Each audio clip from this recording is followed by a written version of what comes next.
What up, though?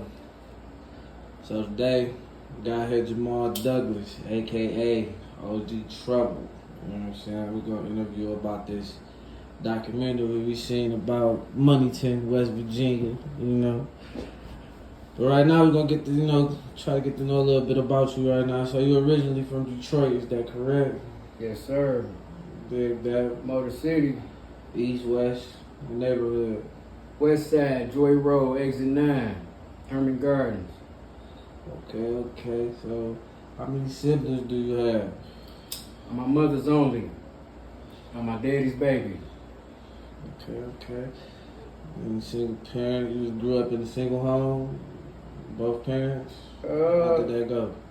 I didn't have both parents, but it wasn't a single home. There was plenty of family members in the house. You know, my grandmother, who partially raised me. My mother, my aunts, my uncle, cousins, you know what I mean? All of us was in the house together. Alright. So what was life like growing up for you on Detroit? You're in Detroit on Joy Road. I can't complain, It wasn't the best life, but it wasn't the worst life either. I learned to take the good with the bad, bitter with the sweet, roll with the punches. All I can do is play the cards that I'm dealt, keep my faith in the Almighty. Real shit. So, like I said, we're getting to know a little bit about you. So, when was the first time you was introduced to drugs?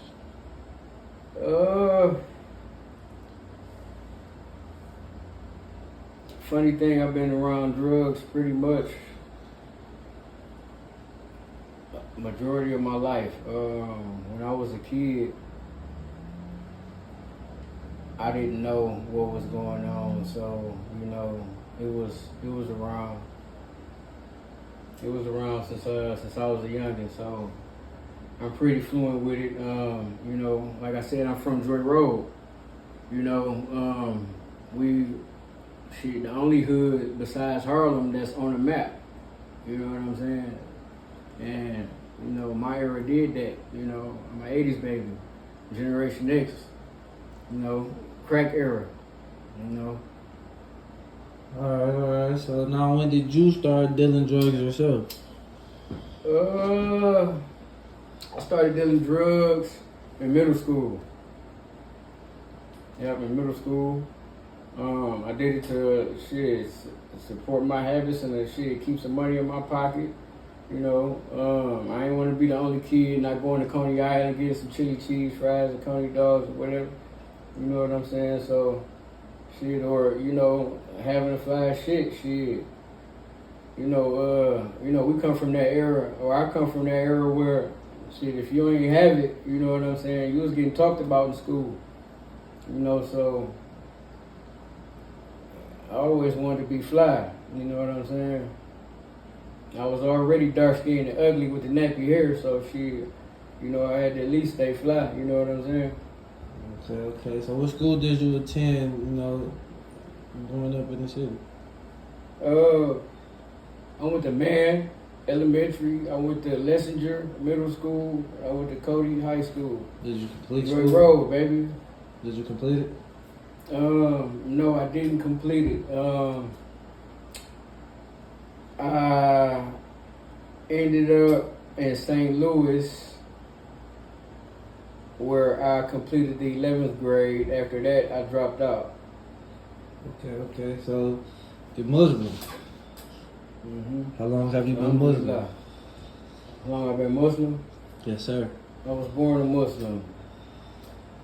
The word Muslim means to fully submit to God's will. We were all created to submit to God's will. I was born a Muslim. People just convert to other religions or take on the religion of their parents, but all were born Muslim. People just convert to the religion of their parents. Okay. Now, besides the incident we about to get into, how many times have you been to prison? That's the only time I've been to prison. Okay, so how many felony convictions do you have other than the gun charge we're about to talk about? Other than that one, I have one prior felony conviction. That's it. Okay. Now, this documentary we about to get into says you brought trouble wherever you went. Now, is that true? How do you feel about that statement? I mean, I'm not nobody to push over, you know what I'm saying? But I'm not the one to start no trouble either, you know. I believe in respect. You give respect, you get respect. It's a two-way street, you know. And until you cross that line, then, you know, some people, you know, may say that I may go overboard sometime, but I feel like if you disrespect me, then whatever I do, then you deserve that because I've done nothing to you. I'll give you the shirt off of my back. You know what I'm saying? I'll give you my last dollar. Only thing I won't give you is my wife or my last piece of weed. So, you know what I'm saying? I feel like if I do anything to anybody, then they deserved it. Or whatever it was that they, you know what I'm saying, that I did to them, because you shouldn't have fucked over a good nigga. All right. So, question: what took you to Huntington, well, Moneyton as you call it? What took you to Moneyton, Virginia? Money. Money? Yeah. You know, I've always looked for a better way. You know what I'm saying? I always wanted an out. You know what I'm saying? I always thought about the end game. You know what I'm saying? I always thought about, you know, something else. You know what I'm saying? So everything was a stepping stone for me. You know what I'm saying? To get to the next place. You know what I'm saying? Once I asked God for understanding, that's what He gave me. You know, so I began to walk and go and use whatever tools and utensils I had to get to the next step. You know, I exhausted all remedies. You know, so. I was asking you what took you down there. Money. Alright. But yeah, so you know, always wanted more. I wanted better. So everything was a stepping stone, and I used it. So people, what happened? What really brought me down there? It was one summer, about 5 of my people got killed. You know what I'm saying? We was the first ones to stop trapping out of trap houses. You know what I'm saying? We stopped that in the in the late 90s. We started rolling off the mic. You know, and once that became about, the feud over the custos, you know what I'm saying? All of that came about. You know, at one point in time, Joy Road, before it got to what it is now, when we put Joy Road on the map, because my generation is the ones that did it. We did that. When we put Joy Road on the map, we was one. You know what I'm saying? You couldn't come on Joy Road if you wasn't from Joy Road. I don't give a fuck who you was. You know what I'm saying? You couldn't come over here and fuck none of our hoes. We was fucking you up. We was robbing you. We was beating your ass. All of that shit. You know what I'm saying? So the hood was one. And shit got fucked up. Motherfuckers started beefing over custos, started beefing over the money. You know what I'm saying? You got to remember when we was coming up, Joy Road wasn't even popping. 7 Mile was the spot. Everybody wanted to be from 7 Mile. You know what I'm saying? All of my big homies, they went to Ford, you know what I'm saying, and Redford, you know what I'm saying? Because that's where all the hoes was at. That's where all the niggas was getting money at. You know what I'm saying? Was on 7 Mile. So we made Joy Road what it was. You know what I'm saying? We put that shit on the map. So when it fell apart and the beefing started going on, I went to about 5 funerals in one summer. I was like, man, it's time to do something different. You know what I'm saying? And cuz was like, shit, I know where a spot at out of town. You know what I'm saying? We can go and get a bankroll right quick. Me and my brother was like, let's go. You know what I'm saying? Jumped on the highway. And to Moneyton we went. Okay. So, how long were you down there before this incident, and how old were you? I was about 17 when I first went down there. I was 21 when I caught that case. Okay. Okay, so let's get into the night of May 22nd, 2005. Did you know any of the victims? I knew Killer, The killer, and who was killer? Dante Ward. Dante Ward. Dante Ward. How did you know Dante Ward? What was your relationship to him? I knew Dante from the streets, but I met Dante's mother first. Actually met Dante's mother, Tina Ward, my very first night in Huntington, West Virginia. Okay. Have you spoken to the mother since the incident? I spoke to her once after it happened. Once I went to prison, I never spoke to her. Once I got out, I reached out to her on Facebook. And I just sent her a message. You know what I'm saying? I'm like, I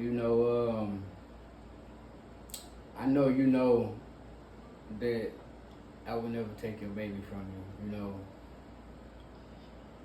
Nah, I didn't elaborate on what really went down, but I believe she knows, you know what I'm saying, what really went down. Okay, now the drugs that they're claiming Dante stole, were they yours? I didn't sell marijuana in West Virginia. So no, they weren't mine.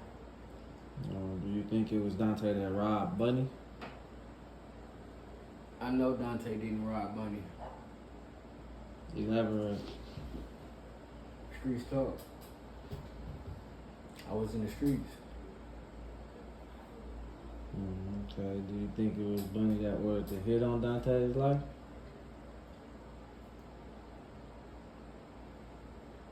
For a while I didn't know. I still don't know. But from this little documentary that Dog Nuts did, he leaked some information to me that I didn't know, which was the kids were supposed to go to a lockout. So prom was over about, 12 o'clock? No later than 1, you know what I'm saying? So reports say that they got killed at 4 o'clock. So between 12 and 4, or 1 and 4, what were they doing? You know what I'm saying? Did something transpire in that time frame which caused this? I don't know. I don't think Bunny would have ordered the hit not knowing the truth. I could be wrong, but I know that Killer didn't rob Bunny. You know what I'm saying? Killer was too player for that. He was getting money. He didn't have to rob Bunny. You know what I'm saying? Killer's name was good. Killer can go to any dope boy, any nigga who got the bag and get a bag. His face was good. He didn't have to rob nobody. You know what I'm saying? So, fuck that. Y'all can X that shit out about Dante robbing Bunny for some fucking weed, because he ain't do that shit. You know what I'm saying? That didn't happen. So, Shannon Dennis. How did you know Shannon Dennis? Shannon Dennis was a dope fiend. I was supposedly a drug dealing scumbag. Okay, so when they picked Shannon up, did you know about that? Did you know he came into any contact with the police? I didn't know anything about Shannon Dennis and no police until after I was locked up the second time when the feds picked me up. Because the first time when the police ran up in my crib, when the SWAT team and all them ran up in my crib, and they were searching for dope. And they found the guns. They arrested me on the guns. I bonded out. They ran up in my crib about 12. It was about 12:30 at night when they ran up in my crib. Before breakfast, I was bonded out. So,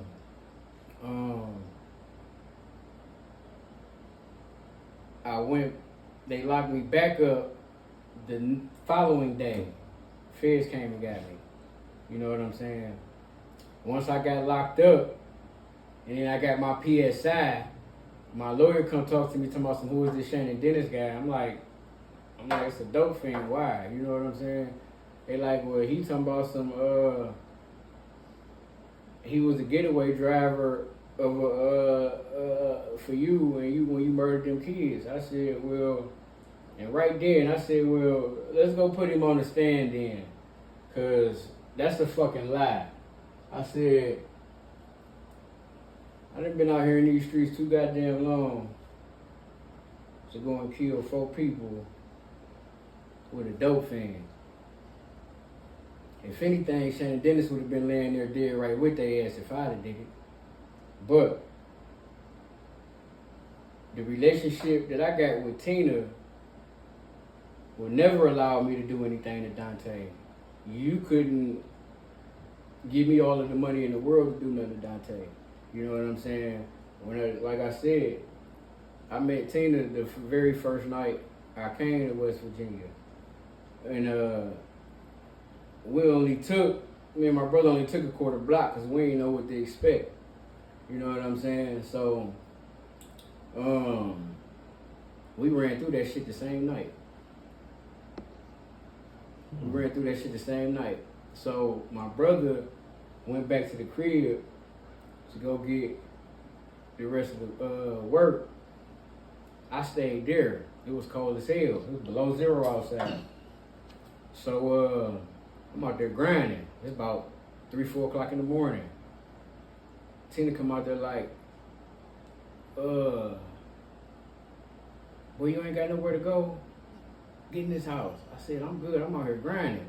You know what I'm saying? I'm like, I ain't never seen the quarter block disappear in one night. And I mean, within hours. You know what I'm saying? Because we got there, it was nighttime.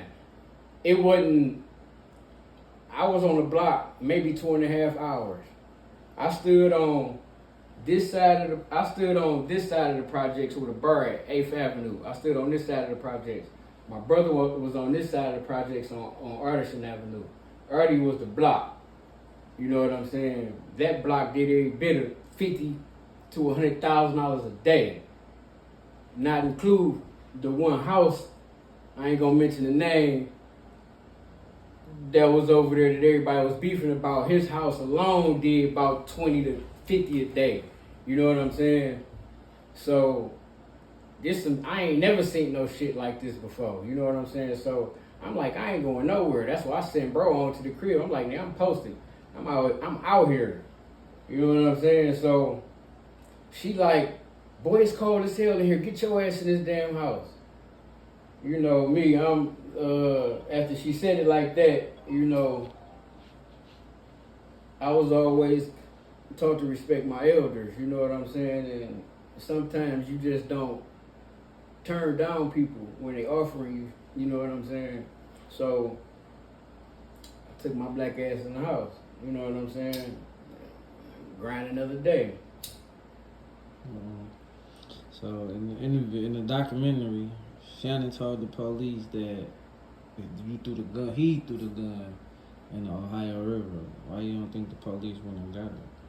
That's a good question. Ask the police that. Why haven't they went and got it? I mean, because if he threw it in the river, then my house is right here. They got killed 1, 2, 3 blocks from me. Shannon lives across the bridge in Kentucky. So from here to there, you only gonna have a certain stretch of the river if you're gonna touch the river. You know what I'm saying?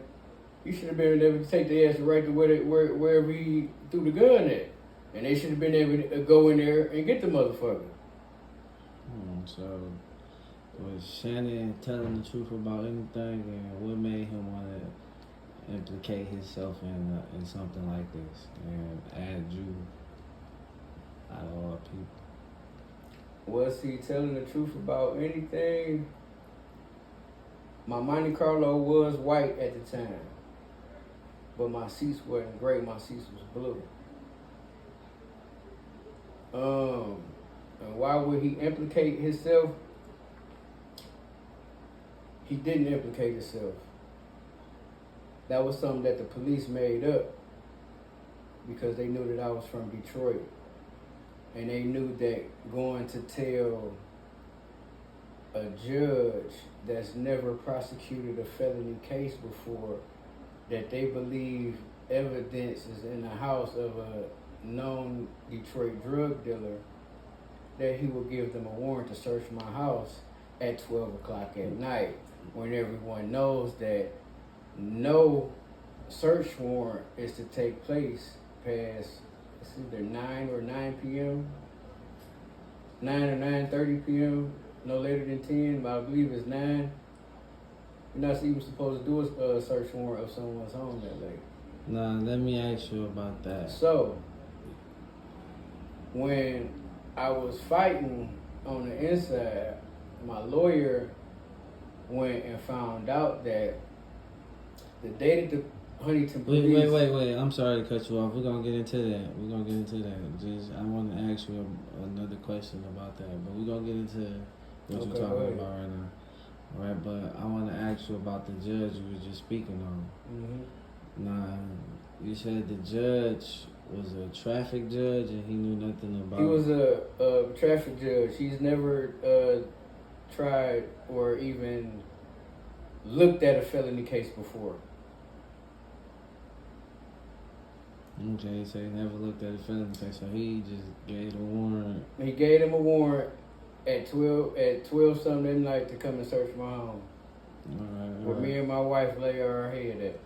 Now, Bunny, a.k.a. Sharlethia, did you know her or have any relationship to this young lady? I bought weed from Bunny one time. Heard she had some good gas, so I went and bought some. Other than that, I don't know Bunny. I never knew Bunny from the city. I never had any other contact with Bunny or any of her people or my people through people or none of that. You know what I'm saying? We were from two completely different circles. I'm from Joy Road. I don't know where she's from. I think she's from the east side or something. All right. Earlier, you said when the police raided your house, they found 2 firearms. Were they yours? No, they were my wife's. They were your wife's. Was there anything else seized besides these 2 firearms in your home? Quarter ticket. Quarter ticket. Okay, so explain to us in details what happened that day your home was raided. They took a quarter ticket. They took my picture, my T-shirt of Dante that I had in my other bedroom. My other bedroom was like my closet, you know what I'm saying? So I had shoes lined up all the way around the motherfucker, stacked up in the closet, you know what I'm saying? That's where they took all my cheese from, you know what I'm saying? They just went through them bitches and just, each soul just lifted them bitches up, taking stacks about all of them bitches, you know what I'm saying? But on the walls, I had different T-shirts, you know what I'm saying? I had like the Stop Snitching T-shirts. I had a few Rest in Peace T-shirts, and Killers was one of them. You know what I'm saying? So they took that, you know what I'm saying? I'm like, at first I ain't understand why, you know what I'm saying? Because when they ran up in my crib, they didn't say nothing about no murders, you know what I'm saying? The only thing they said to me is, where the dope at? You know what I'm saying? Where the dope? I'm like, ain't no dope in here, you know what I'm saying? So what happened that day? Like, what went down? Like, what took place? Like, was you just chilling, sit back, just like, damn, nigga, the feds, like, what happened? My man? uncle was supposed to be on the Greyhound bus. I just sent for my little cousin to come down Right. and run the mic. You know what I'm saying? I had been out about a year from my first felony. I had been out a year. I got my GED. I scored so high on my GED that I got a scholarship, full scholarship to go to college. So I enrolled in Marshall. I was going to Marshall. So I'm like, you know, and then I just got married. So know what I'm rewind saying? real quick, stop the pause, rewind real quick, couple back. So your first year out, just to understand, you didn't go to prison for your first year. I did. I went to the You county. was in the county for Uh-huh. okay. Let's just get that understood, but proceed. Yeah. So when I got out the county, I went and got my GED. Usually the GED program like 6 months or some shit like that. But when I tested in, they like, you ready to take it now. So I took it the very next month. I started in November, you know what I'm saying? I was done in December. In January, I was enrolled in Marshall, you know what I'm saying, and going to class. I got married a couple months after that. So, you know, I'm trying to live a normal life, you know what I'm saying? Like I said, everything to me was a stepping stone. I'm trying to get to the next point. So, you know, Cuz had just got down there the day before. Now, my aunt, he was on his way down. His silly ass didn't tell me that he missed his bus. I'm at the Greyhound station. I think that bus come like 11:30. That 11:30 bus to come at night, come into Huntington from Detroit. I'm at the Greyhound waiting on him. He don't get off the bus. I walk up to the bus. I asked the driver, I'm like, hey, my uncle's supposed to be on this bus. Can I, you know, walk through, see if he on here? He like, go ahead. So boom, I get on the bus, I walk through that bitch, I look seat to seat, seat to seat. I don't see him. Come back, I get off that bitch. Nah, he didn't tell me he wasn't on that bus, he was on the next bus. But now I'm calling him and he ain't answering because he on the bus sleep. He come in and get there at what, like 5 o'clock. He come in on the next bus, which is like 5 o'clock in the morning. By that time, I'm already in jail. So me and Cuz go back to the crib, leaving the Greyhound station. Paul Hunter and them was watching the Greyhound station. Paul Hunter is the head of the drug task force. You know what I'm saying? Him and his troops, or probably the feds or whoever the hell it was, they was watching the Greyhound station. They thought that I went and picked up a bag. My bag ain't never come in on no Greyhound station. I ain't never play with that. You know what I'm saying? That's old school. My granny used to do that back in the day. You know what I'm saying? Play with that Greyhound. You know what I'm saying? So, I get back to the crib, me and Cuz get back to the crib, sitting in the living room rolling up. Now, usually my dogs would be outside, but they not. But because I had company, my wife was sitting in the bedroom. She'd usually be out in the living room with me smoking and shit. So I roll her a blunt, you know what I'm saying, let her sit in the room and shit, watch the big screen and shit. You know what I'm saying? For some reason, she was looking out the window. I don't know why. I don't know if I'm glad she was, but she was. She was looking out the back bedroom window. Now, the house to the right of me, didn't nobody live there. And that's exactly where she was looking at. And she's like, babe, I just seen somebody dressed in all black running in the backyard next door. So, in my head, I'm thinking, because there was a lot of feuding going on, a lot of people getting robbed and killed at that point in time. I'm like, I know, you know, they ain't about to try and rob me, you know what I'm saying? I'm like, I'm cool with everybody. I don't got no problems with nobody down here. You know what I'm saying? I'm like, but if this what they want, okay. So next thing you know, my wife was like, I just seen somebody else running, black. So I let my dogs out in the backyard. I had 4 pit bulls. I let them out in the backyard. Mm-hmm. So when they go out in the backyard, they just start nutting up. My dogs don't bark unless something ain't right. You know what I'm saying? That's how they train. You know what I'm saying? My dogs will let you in my house, but they won't let you out that motherfucker. You ain't going nowhere. You gonna sit right where the fuck right where you stop at, that's where you gonna stay at. They ain't gonna let you move. You know what I'm saying? So when they went to nutting up, I'm like, yeah, something ain't right. You know what I'm saying? So I told Babe, I'm like, hey, Babe, give me your pistol. She gave me her pistol. I went out in the backyard. I rapped that bitch. What's up? I'm right here. What y'all want to do?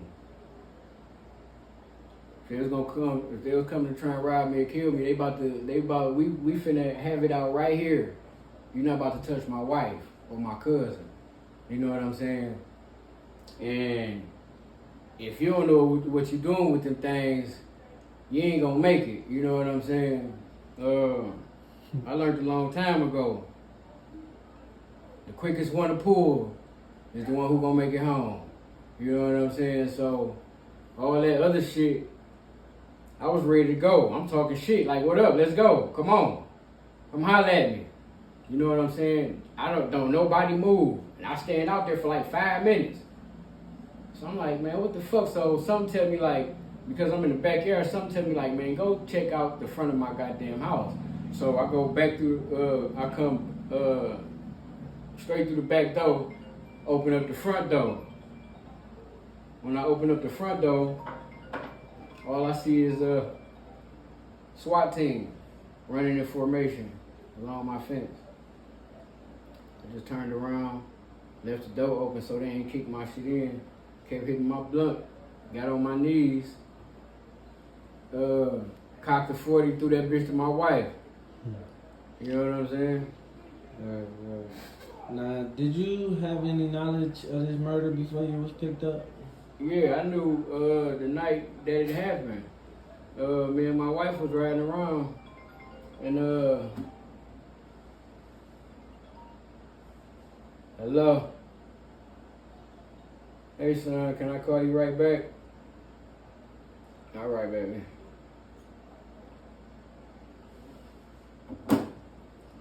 Yeah, I knew it the night that it happened. I was actually riding around with that same chopper that the police took out the crib and got pulled over with that bitch, me and my wife. But they ain't see the motherfucker. Once we heard what the fuck happened, shit, me, I want to say Rock, TK, it was a few of us. I think we was all circling the hood. You know what I'm saying? Looking for anything out of the ordinary. You know what I'm saying? Because we knew the hood like the back of our hands. We used to walk that bitch. You know what I'm saying? So we come in the hood. You know what I'm saying? Like this on the phone. Like, you know what I'm saying? You see anything? No, we don't. You see? You know, we out here. You know what I'm saying? We was out there. You know what I'm saying? My wife was on the passenger seat with me. So what were your thoughts when the police started questioning you about the murder? When the police started questioning me about it, I was like, are you serious? Like, y'all just guessing some shit because y'all don't even know the relationship that we have, first of all. You know what I'm saying? The shit don't add up, and y'all knew it didn't add up before y'all even went and got the search warrant. You know what I'm saying? Let me ask you this. You said that they didn't, when the police rushed your crib the first time, they wasn't asking about a murder, correct? Correct. They didn't say nothing to me about no murder. Okay, so when did it come about that they asked you about a murder? When Okay, so they took my car when they raided my crib. They took my car too. Oh yeah, they took my car. My car was painted blue now. I got into a car accident one morning. Still wasted from last night. Came around the corner sideways and smacked that bitch up. So when I smacked that bitch up, my body man was like, I gotta paint the whole car because it's not gonna match. I'm like, well shit, if you're gonna paint the whole car, then I'm about to paint this bitch a freaky ass color. You know what I'm saying? So I went and mixed the paint myself, you know what I'm saying, to the color to the blue that I wanted. It was a blue pearl, you know what I'm saying, with some pink flakes in that bitch. You know what I'm saying? I did it how I wanted it. Shit, if I had to repaint the whole damn car. But what was the question? When did they ask you about? Oh yeah, so they took my car. So I called them after I bailed out. I went to the crib. You know what I'm saying? Chilled out with the wifey. You know what I'm saying, for a minute. Was putting the cheese together to get cuz out. You know what I'm saying? So I called them like, hey, you know where my ride at? Let me go get my ride from the impound. You know what I'm saying? They like come down to the police station to come get it. Bring your driver's license, registration and shit. I'm like, all right, bet. So boom, man, wifey head down there. Like I said, wife, she went everywhere I went. You know what I'm saying? Until I went to prison, she never left my side from the time we started fucking with each other. That was like your Bonnie, huh? Yeah, that was my Bonnie, nigga. But I didn't have a driver's license, my nigga. She used to drive me around. Right. Yeah, she used to drive me around, nigga. You know what I'm saying? So she wouldn't let me, because of what I was doing, she wouldn't let me drive around. You know what I'm saying? Knowing that I didn't have license and shit. You know what I'm saying? So yeah, you know. So I go up there. And so when I get in, they like, no, just you. So I tell her, I'm like, shit, go wait in the ride. You know what I'm saying? They like, have a seat. Wait, you know what I'm saying? Chill out for a second. So I wait about 5-7 minutes. Little clean cut dude, he come from the back. He had on suit clothes, no jacket, you know what I'm saying, with a tie. He was a little shorter than me. He come out there, he like, Douglas. I'm like, yeah. He like, come on. So boom, I walk to I'm walking back there. As soon as I get on the other side of that door and that door closed, I just look up. It's 3 big ass U.S. Marshals just standing there surrounding me like, man, move, I dare you to move. I'm like, man, I'm not moving nowhere, baby. What is the problem? You know what I'm saying? Shit, they like, you got a federal warrant, and what did they say? You got a federal warrant for firearms, and Dante Ward, Edric Clark, Michael Dylan, I believe, and Megan Poston, I believe, are their names. I'm like, what? You know what I'm saying? Like, why would you want to question me about that? I'm like, in the back of my head, I'm thinking like, Paul Hunter already talked to Tina, because she told me. She told me as soon as she talked to him. You know what I'm saying? She called me like, hey, I need to holler at you. I'm like, what's up? She's like, Paul Hunter just asked me if I knew you. And I'm like, what you say? She's like, yeah, I know you. I'm like, well, what'd he say? He like, do you think he had something to do with what happened to your son? She said, I looked at him, I said, I know Trubl ain't had nothing to do with my son. What happened to my son? You know what I'm saying? So, if she told you that, and this dope thing that y'all said wasn't worthy or trustworthy with a piece of fucking bubble gum, how the fuck y'all gonna believe his word? Or what the fuck made y'all think that I was finna go on a fucking caper with a dope fiend anyway? Like, that's beyond me, you know what I'm saying? Like, we don't do that where I'm from. And where I'm from, we don't leave nobody. So, you know what I'm saying? Alright, so after this documentary and all these allegations, do you feel like your life is at stake or any danger? Hell yeah, my life's steady in danger. And they just made it worse, you know what I'm saying? You got people who don't know what to think. And you got people who gonna always think the negative. You know what I'm saying? I always had 3 strikes on my back. You know what I'm saying? I'm black. I was born in the 80s. God damn it, I'm a convicted felon and I'm a Muslim. You know what I'm saying? I got X's all over my back. You know what I'm saying? So they made it easier, you know what I'm saying? I got kids in West Virginia. You know what I'm saying? So now I gotta ride with extra shooters every time I go to the V. You know what I'm saying? Just to go and see my kids. You know what I'm saying? Just to make sure that I make it about that motherfucker to be able to take care of them. You know what I'm saying? This was 2 Caucasian kids that got killed. Ain't no telling where they got family at. Dante got family in Columbus. My daddy is from Columbus. My daddy got 7 brothers and sisters. All of them live there. You feel me? At any given time, I can run into somebody who feel like these allegations are true and want to do something to me. Hell yeah, my life in danger. So, before we go any further into this interview, how did you come across this documentary? A friend of mine from Huntington, she texted me one night like, hey, I'm laying up here with my boyfriend watching this documentary and it's on you. And sent it to me. I'm like, here we go again. You know what I'm saying? I'm like, I didn't try to move on with my life. You know what I'm saying? I went to prison for them guns.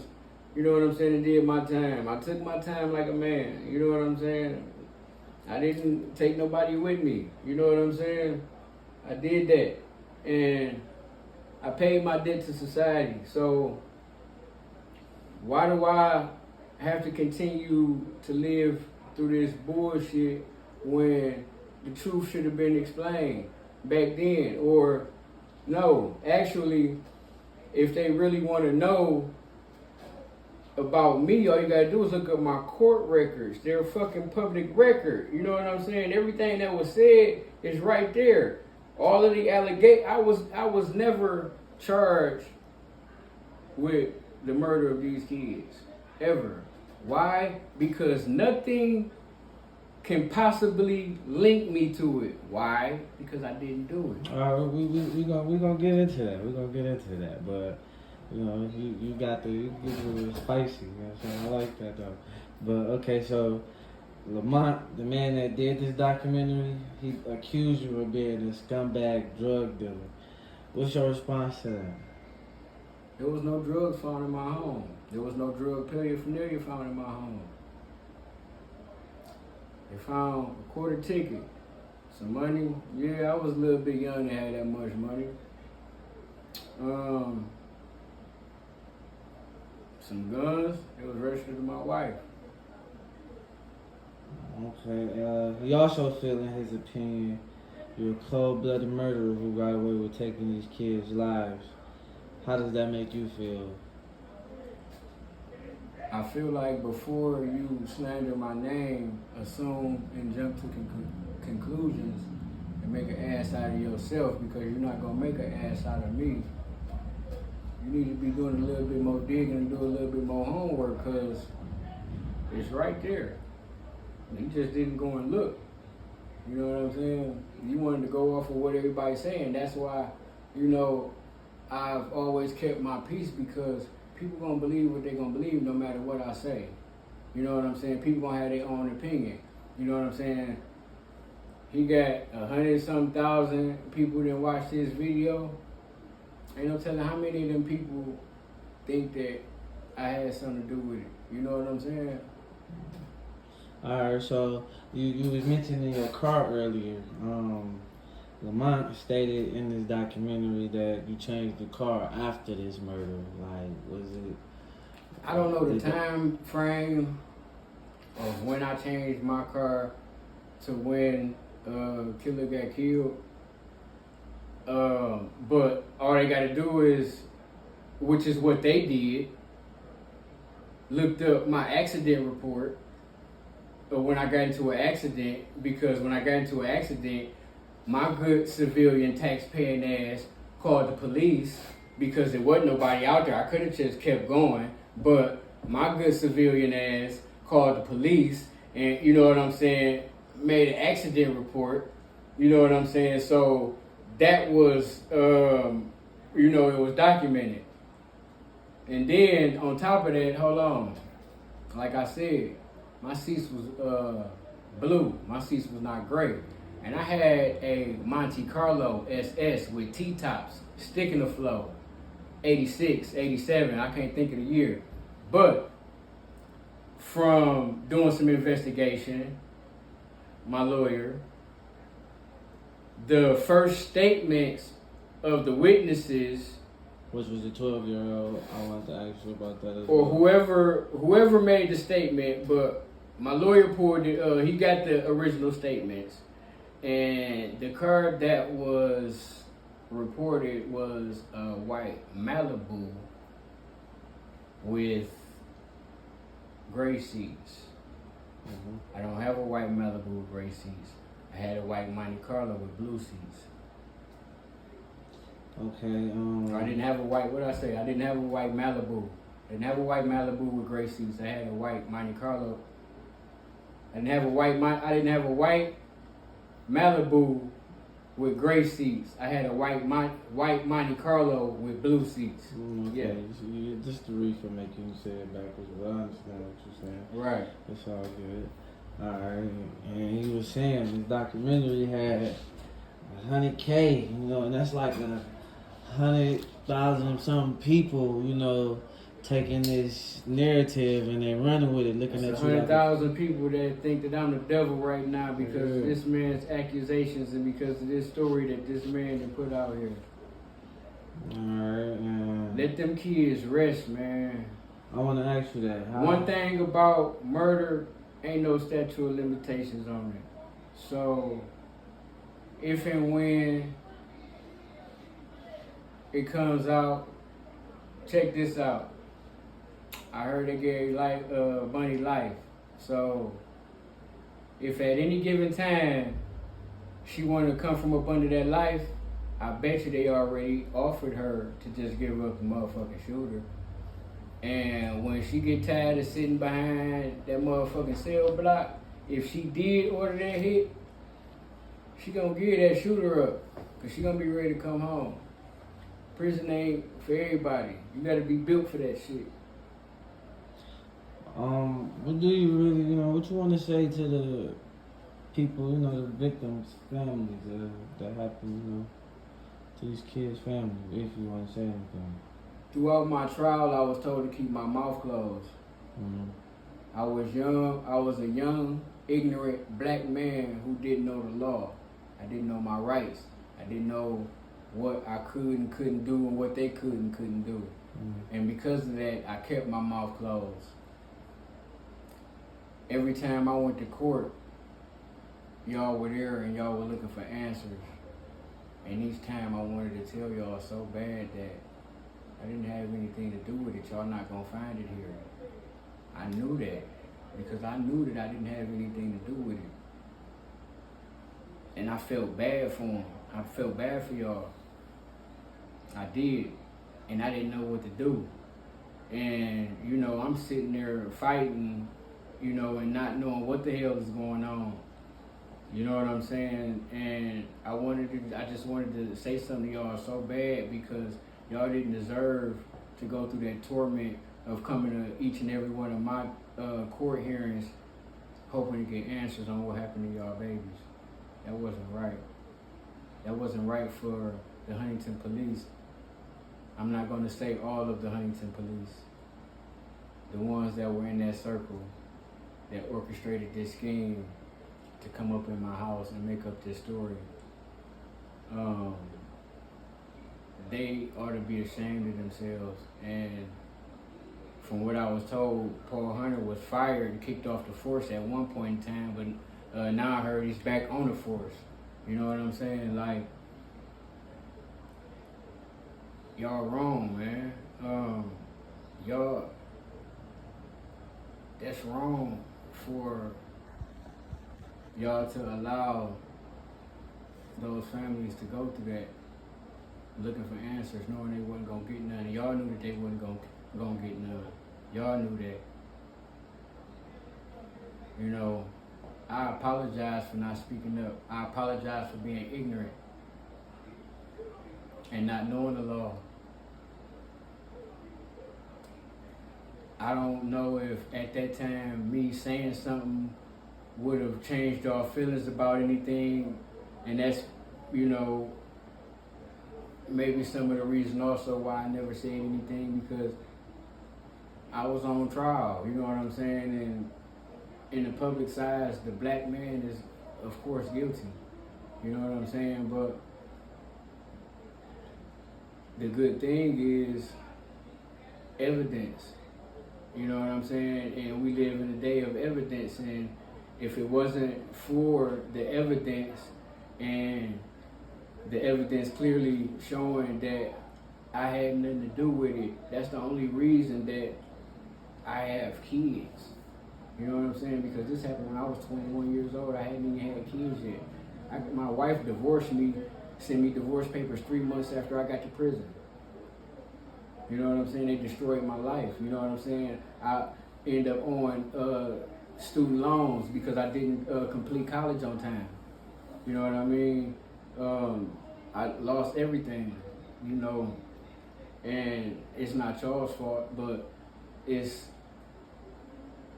that certain group of police officers who meant no good, and some of them are probably still on the force. I know that one of the police officers actually quit the force because of my case. You know, he was close with my wife's sister, and he knew that the whole thing was some bullshit. You know what I mean? And he knew that they was gonna keep on going along with it, and he didn't want to be a part of that. So he ended up actually quitting the force for that. And this was actually a white cop. Okay, so 2005 has been a long journey for you. You know what I'm saying? We're in 2022. I just want to ask you. I see you got kids. How many kids you got? 3. 3. Girl, boy, girl. Girl, boy, girl. You know what I'm saying? And like, one girl, rest in peace. Do your mistakes that you made in life help you in your parenting life? Hell yeah, my mistakes, the mistakes of my parents, the mistakes of others. You know, I was told smart man learn from his own mistakes, but the wise man learn from the mistakes of others.